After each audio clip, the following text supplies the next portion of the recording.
कौन भाई कौन भाई कौन भाई हत्या कल ठीक बोलो भाई कौन भाई हत्या कल भाई भाई कौन भाई हत्या कल हत्या कौन भाई भाई कौन भाई हत्या कल दी कोन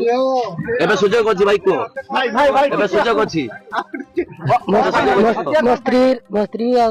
तार कनेक्शन दुई जण थिला भाई केमिति जानलो तुम केमिति जानलो ए कथाडा मो झियो कोइ हैं मो बड़ा झियो कोइ अच्छा कौडार माइलो मारी आज्ञा आज्ञा वो तुमको तो एबे सुजोग आज्ञा बल्लारे बल्लारे वो परकिया प्रीति संदेह करी तुम हत्या कल नहीं तो केबे कल एटा जागर दी आज्ञा जागर दी श्रीख हमर सिमुलिया थाना रे छचिंदा ग्रामर जने सुरेंद्र पंडा अभियोग करथिले जे तांकर भाई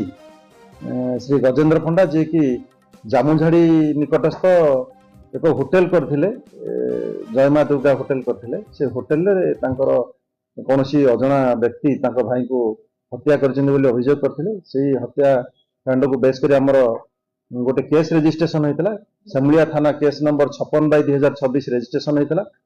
आईआईसी निजे इन्वेस्टिगेशन नैतिले से केस रो हमर एसपी साहब को निर्देश क्रमे हमर गोटे स्वतंत्र टीम तैयारी करा हेतला जो थरे कि हमें विभिन्न जगह रेड करथिलु रेड करी हमें आज से आसामी को धरिया रे सफल होइछु एवं तार जो वेपन ऑफ ऑफेंस यूज करथिला गोटे टांगिया से ताकू मध्य जब्त करा हिची और से जो डिसीज थिले हमर गजेंद्र पंडा तांकर स्कूटी टू मध्य से नै पळे जाइथिले नै कि तांको गां रो एक पाळगदा पाखरे ताकू निया लगै पोड़ी दैथिले से स्कूटी पोड़ी थिबा स्कूटी की मध्य से आसामी जो जगह रे पोड़ी थिला ताकू मध्य हमें सेठू जब्त करिछु एथिरा हमर साइंटिफिक टीम आम सहित इन्वेस्टिगेशन रे शामिल होइचंती से